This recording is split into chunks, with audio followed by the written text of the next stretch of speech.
If you've taken any time to look at your local church recently, you'll realize the student ministry looks a lot different than it did when a lot of us were teenagers.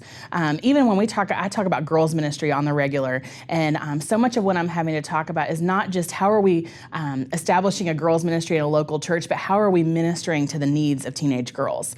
My dad was a youth minister, and so when I first felt called to student ministry in my early 20s, and when I was finishing up college, I had a conversation with my dad, and he had been in student ministry for a long time. And I was talking about girls ministry. I was talking about my call to minister specifically to the needs of girls. And he just said, when I was doing youth ministry, we didn't need girls ministry. Like, what is it you're talking about?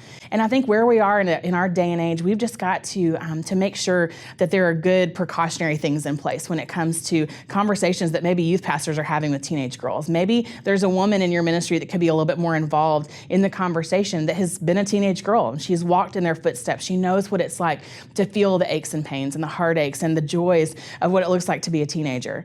And those women are going to be good partners with you in ministry who can come alongside and be a part of it. Maybe you are a woman in your local church and you're going, how can I get involved? How can I minister to the needs of students?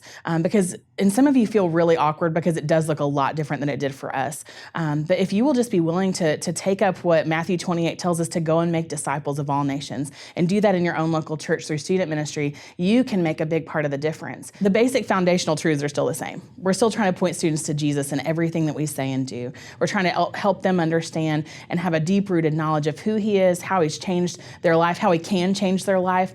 So all of those things are still the same, but our tactics just look a little bit different. We're more involved on social media. We're engaging in different ways. We're able to communicate more often than I was, even with my youth pastor's wife or my small group leaders and stuff when I was in high school.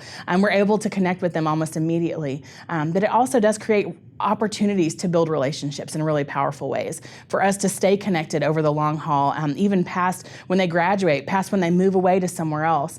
And so as the landscape of student ministry has changed, I just want to encourage you that the basic pieces are still the same. All the root issues are still the same. What they're dealing with is still the same. It's just a different landscape for us to try to navigate. And so whatever it is that God has called you to do, we all know as believers, we're called to make disciples. So whether that's pouring into the life of your own teenager in your own home, whether that's for you getting involved in the life of your church and student ministry, and maybe you're one of those people that's been doing it forever and you've seen how it's changed. We're so grateful for people like you who've been willing to serve over the long haul. But let me just say this to you, that the truths that we're able to establish in the lives of high schoolers and middle schoolers before they graduate college are critical. So the more that we can have those important conversations, the more we can dive in with them and really engage their hearts and minds in the truth of the gospel, the more we're going to see fruit of it later on, because they're the next generation. They're our leaders. And so I hope that you will consider partnering with student ministry in whatever way, shape, or form you can to make a difference for the sake of the gospel.